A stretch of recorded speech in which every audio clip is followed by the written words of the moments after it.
Bueno, buenos días a todos. Ya me conocen, soy Ana Gabriela Ortiz Sánchez, residente de segundo año de anestesiología, y el coordinador de esta clase es el doctor Humberto Guevara. El día de hoy vamos a hablar acerca de la fisiopatología del síndrome de insuficiencia respiratoria aguda. Prácticamente nos vamos a basar en la fisiopatología y en otras clases vamos a ver definiciones, criterios, abordaje, tratamiento, etcétera. ¿De acuerdo? Entonces, vamos a iniciar con la definición y la etiología o las diferentes etiologías que tiene este síndrome. El SIRA se trata de una afección aguda caracterizada por edema pulmonar no cardiogénico con infiltrados bilaterales e hipoxemia. Como les comentaba, en clases posteriores vamos a ver que existen diferentes criterios y consensos que han tratado de establecer todos los elementos que involucra este síndrome. Vamos a enfocarnos únicamente a la fisiopatología. Con respecto a las causas o los orígenes del SIRA, tenemos que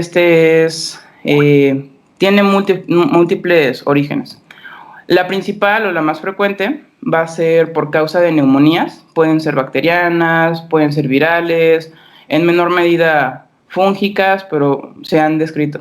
Otra que es muy importante es la sepsis. Hay literatura que la describe que puede o no ser de origen pulmonar, pero casi siempre la sepsis que genera SIRA es de origen extrapulmonar. También se puede dar por aspiración de contenido gástrico o por traumatismos, ya sean traumas contundentes, penetrantes o incluso quemaduras severas.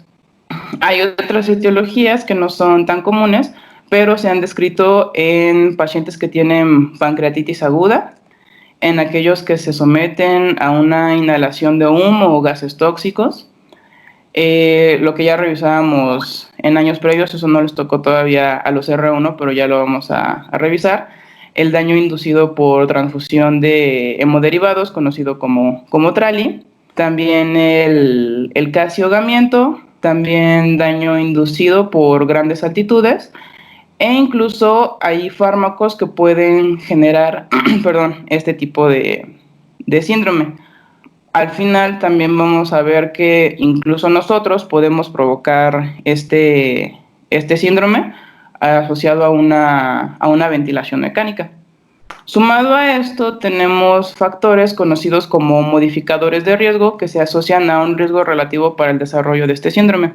Principalmente vamos a ver que se trata del índice de masa corporal mayor a 30, presencia de diabetes, hipoalbuminemia, fracción inspirada de oxígeno mayor al 35%, pH menor a 7.35 o presencia de taquipnea. Con respecto a la incidencia y a la epidemiología que podemos ver en este síndrome, realmente aquí en México no existen, o bueno, no encontré datos crudos de la descripción de la incidencia y de la mortalidad de este síndrome. Pero como en Estados Unidos ellos se encargan de describir bastante bien este tipo de situaciones, les traigo aquí este artículo que habla de las tasas de incidencia y de mortalidad en 2018, que abordó desde el año 2006 hasta aproximadamente 2014. Entonces, con respecto a la incidencia por sepsis, vamos a ver que en primer lugar tenemos el shock, la sepsis y la neumonía ocupando los tres primeros lugares. Y los que menos presentan esta incidencia son la pancreatitis, los traumatismos y la aspiración gástrica junto con las transfusiones. Si hablamos de la mortalidad, vemos que nuevamente el shock y la sepsis son los que van a encabezar esta tasa de mortalidad cercano al 50%, seguido de la neumonía, que oscila alrededor del 40%, mientras que el resto de las etiologías va a estar oscilando entre 25 al 30% de mortalidad. Independientemente de cuál sea la causa, pues no son cifras para nada despreciables, entonces son enfermedades que tenemos que conocer a la perfección. Sin embargo, este tipo de factores no son los únicos que se asocian al desarrollo de SIRA. Encontré este artículo en Chest, que es del 2019, donde se hizo un análisis del el impacto que tiene la exposición de los pacientes, sobre todo en los pacientes adultos, a partículas pequeñas que se describen como PM2.25 y al ozono, que se encuentran principalmente en ciudades industriales o con grandes aglomeraciones. Un ejemplo de ellas pues es aquí la Ciudad de México, y se demostró que el hecho de exponerse de manera crónica a este tipo de ambientes genera ya un factor de riesgo aumentado para el desarrollo de este tipo de síndromes. Entonces, prácticamente todos los pacientes que nosotros veamos que vienen de este tipo de ciudades, ya sabemos que tienen un factor asociado.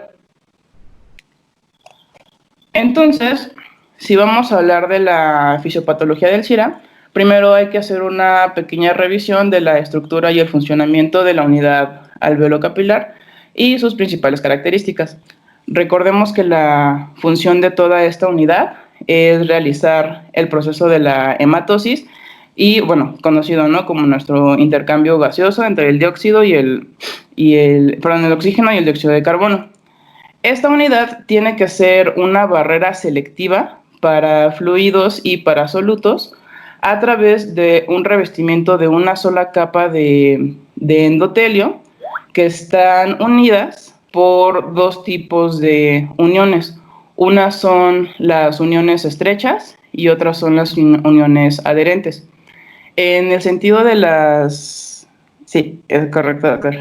En cuestión de las uniones estrechas, se van a unir cada célula entre sí por diferentes proteínas como las ocloidinas y las claudinas, que estas a su vez se van a anclar a otro tipo de proteínas que se llaman sonula occludens. Estas son las que van a dar pie a que se puedan unir a los filamentos de actina del citoesqueleto y darle así la unión. Sin embargo, quienes van a dar la estabilidad per se de estas uniones van a ser las uniones de adherencia. Estas se van a conformar por diferentes proteínas. Una es la caderina endotelial vascular o BE-caderina, que tiene dos dominios, uno intracelular y uno extracelular. Este extracelular se va a unir al otro extracelular de la célula contigua para generar este tipo de unión. Al mismo tiempo va a estar esta proteína, la proteína P120, que se va a anclar y va a estabilizar esta B-caderina a través de la activación de las cateninas alfa y beta, que son las que van a estar unidas al citoesqueleto. Tenemos también esta otra proteína, que es la TIE2, una proteína transmembrana, que va a actuar en conjunto con esta proteína, que es la proteína tirosina fosfatasa endotelial vascular, o BE-PTP. Esta va a desfosforilar a la B-caderina y va a generar que esté aún más estable. Esta va a ser fundamental para entender parte de la fisiopatología del SIRA. Con respecto al endotelio propiamente al epitelio alveolar, este se va a componer de dos tipos de células principales. Las células alveolares tipo 1, que son planas, y las células alveolares tipo 2, que son cuboides, también se conocen como neumocitos. La función principal de las tipo 1 va a ser la formación de la mayor parte del epitelio alveolar, y las tipo 2 se van a encargar, como lo vemos aquí, de la producción del factor surfactante, que nos va a ayudar a disminuir la tensión superficial que se da en el alveolo y evitar su colapso. Antes se creía que únicamente los neumocitos tipo 2 tenían la capacidad de realizar intercambio de iones y de soluto. Esto lo podemos ver aquí en los canales de sodio endoteliales y la bomba sodio-potasio. Pero en estudios recientes se descubrió que también los neumocitos tipo 1 tienen esta propiedad. Si nosotros nos fijamos en cuanto al sistema inmunológico, dentro del alveolo únicamente vamos a encontrar macrófagos alveolares. y en el endotelio es donde vamos a encontrar presencia de polimorfonucleares. Vamos a ver más adelante que estos polimorfonucleares se van a encontrar en grandes cantidades en esta región del endotelio. Por si hay alguna lesión aquí en el alveolo, fácilmente puedan ser reclutados y provocar toda la cadena que vamos a ver. Mientras tanto, en el espacio intersticial, que también va a formar parte importante de la fisiopatología, van a haber grandes cantidades de fibroblastos.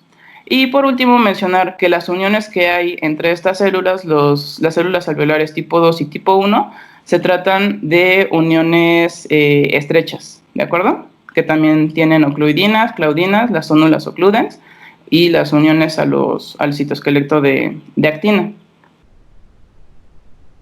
Entonces, en un pulmón, perdón, que está sano, siempre va a existir una regulación del flujo de líquidos y de electrolitos que va a haber en el alveolo.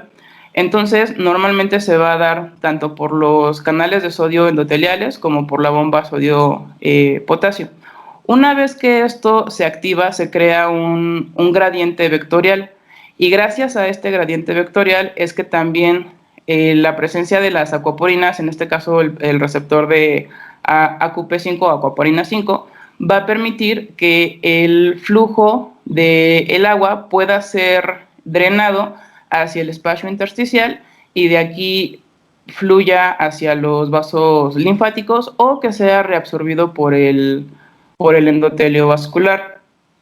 Aquí es muy importante resaltar que si no se da este flujo vectorial de solutos, la acuaporina 5 no se va a activar.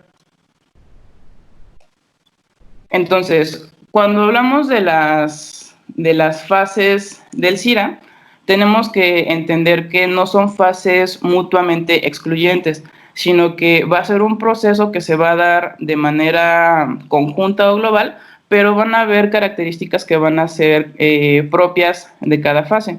Entonces vamos a hablar primero de la fase exudativa. Esta, en términos de la literatura, se describe como en los 7 primeros días y el primer día se va a caracterizar por un pico agudo de edema, al mismo tiempo de que se va a propiciar la formación de membranas hialinas. Como vemos aquí, no significa que no existan otros procesos. Incluso desde esta fase ya podemos empezar a desencadenar inflamación intersticial y fibrosis, pero no van a ser los procesos fundamentales. Entonces, con respecto a la fase exudativa, pues aquí tenemos nuestro pulmón sano, ¿no? Con un poquito menos de ejemplos de lo que estábamos hablando en el esquema pasado, pero lo importante es todo lo que sucede de este lado. Ya habíamos visto que existen diferentes causas para hacer una lesión en nuestro alveolo.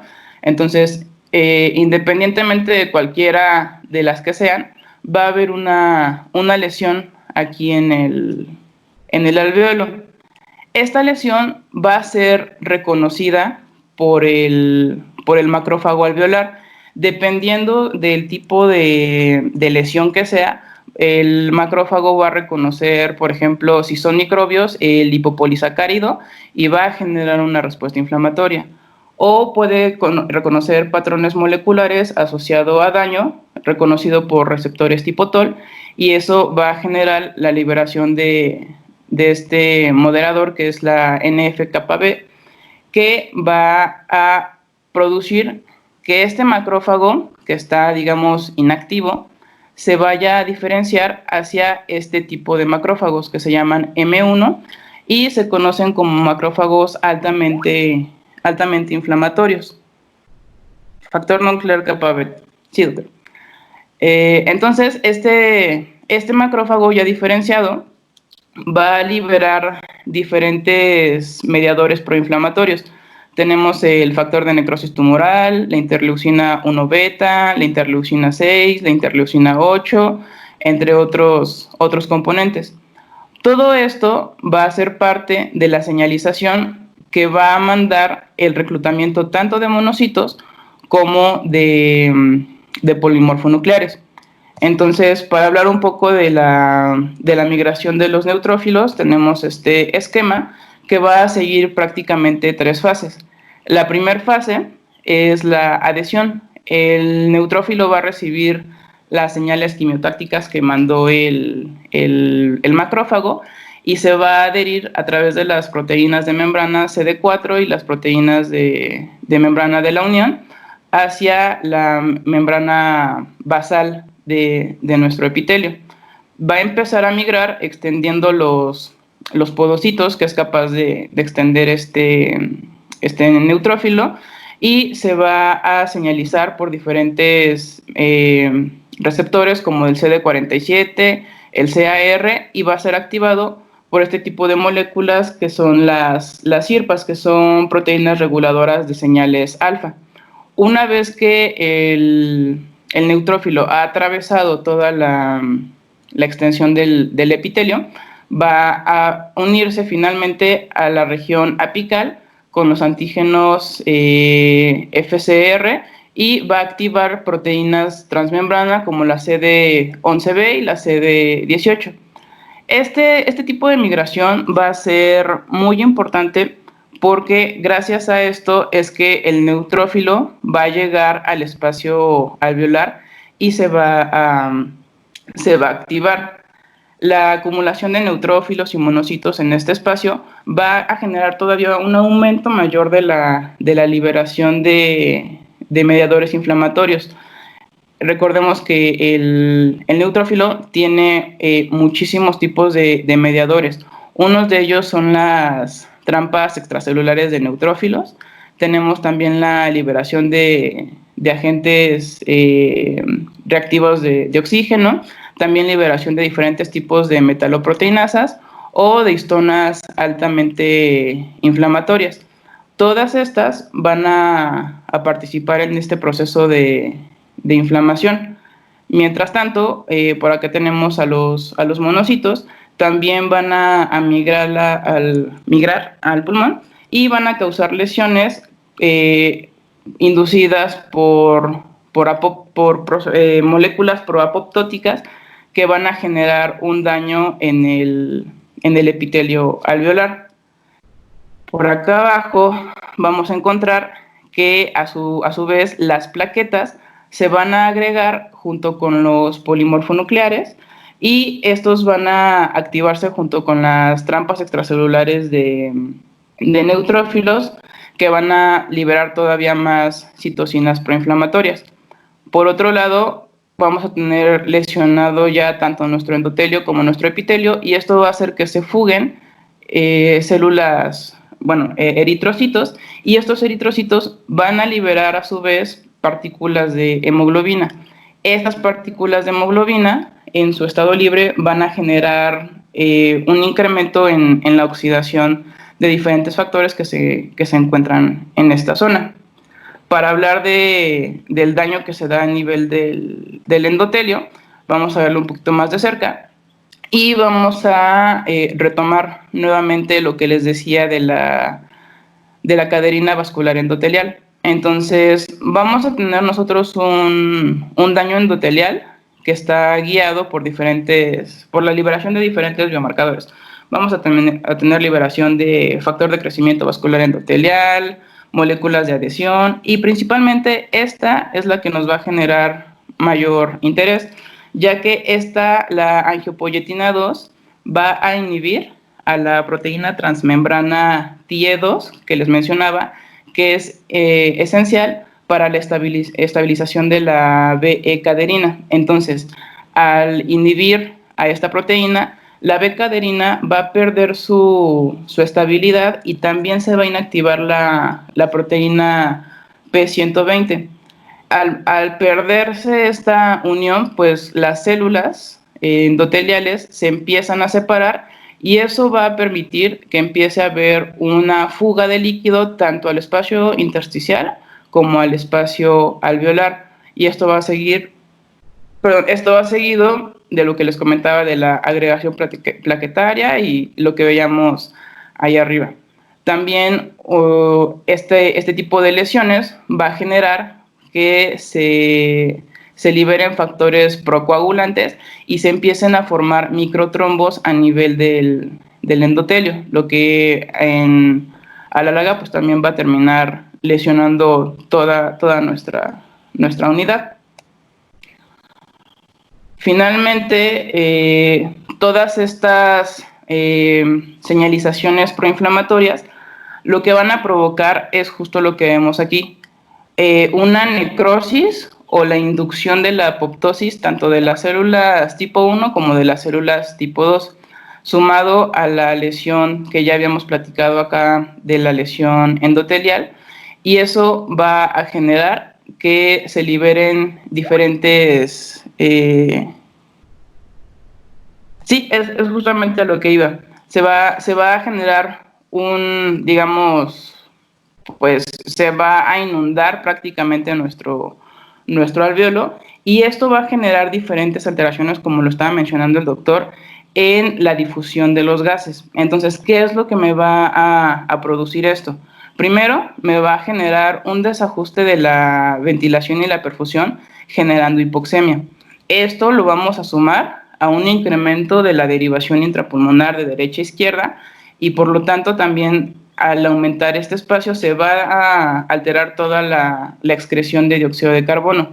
Todos estos eventos lo que van a provocar es que se tenga que elevar la ventilación minuto, va a aumentar nuestro espacio muerto y va a disminuir la distensibilidad pulmonar, porque acuérdense que al estar causando necrosis o apoptosis de mis neumocitos tipo 2, voy a perder también el surfactante, y vaya, es toda una cadena de eventos catastróficos que va a desencadenar en vasoconstricción y en hipoxia.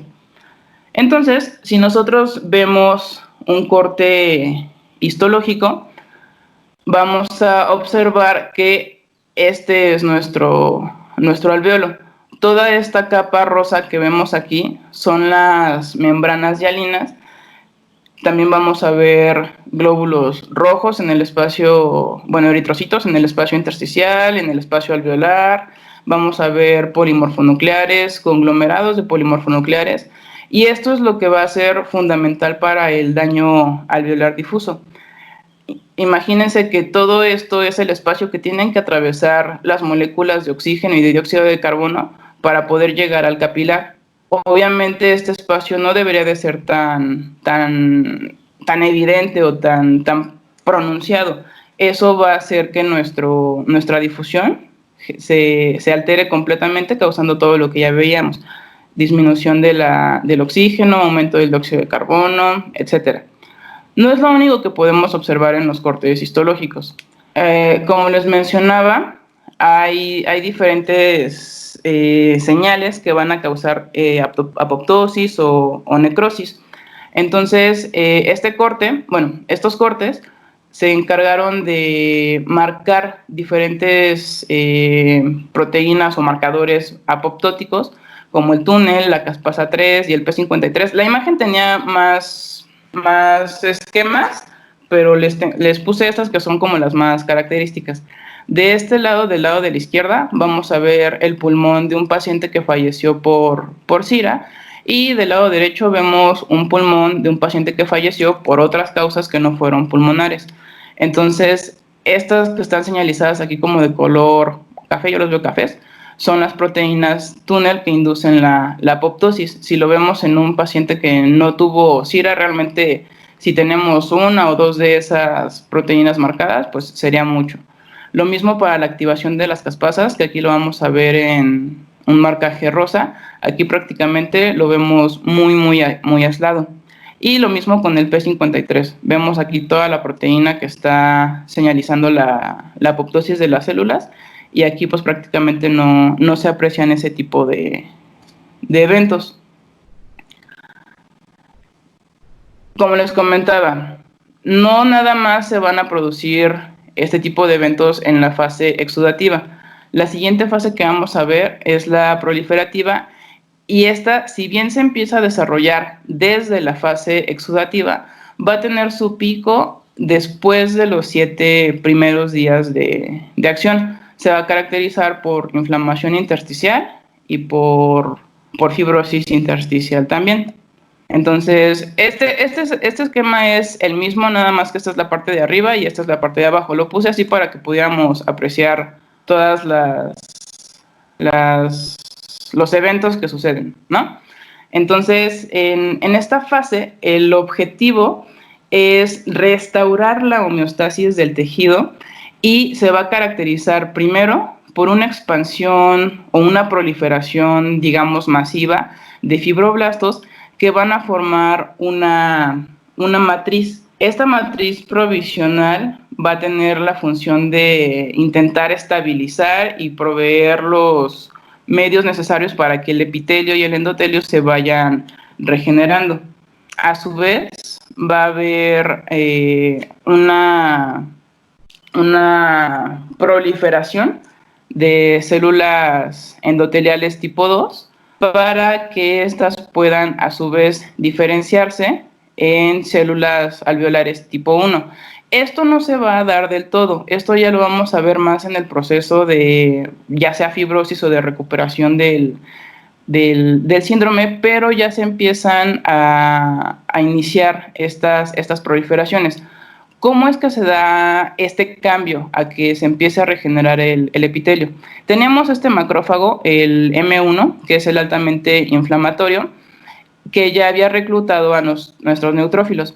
Una vez que el neutrófilo terminó de hacer toda su cadena de señalización, va a entrar en un proceso de fagocitosis, de apoptosis y de fagocitosis. Esto va a liberar moléculas de señalización que van a permitir que el macrófago tipo 1 se vaya a diferenciar hacia el macrófago tipo 2.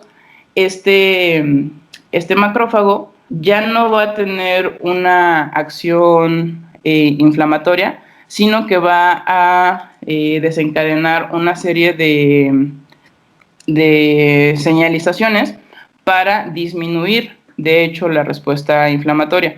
Unas de ellas son las lipoxinas, las resolvinas, el factor de crecimiento de queratinocitos, el factor de crecimiento de hepatocitos, la estimulación de colonias formadoras de macrófagos, y de monocitos, y la proliferación del factor de crecimiento vascular endotelial. Se van a generar también metaloproteinasas que van a disminuir toda la liberación de quimiosinas. Entonces, todas estas señalizaciones van a ayudar justamente a que este neumocito tipo 2 o célula alveolar tipo 2 se empiece a diferenciar a células tipo 1 y estas van a ser células sanas. Entonces, al empezar a generar células sanas, nos pasamos de este lado, vamos a, digamos, renovar nuestros canales de sodio endoteliales y a reactivar nuestra ATPasa de sodio-potasio.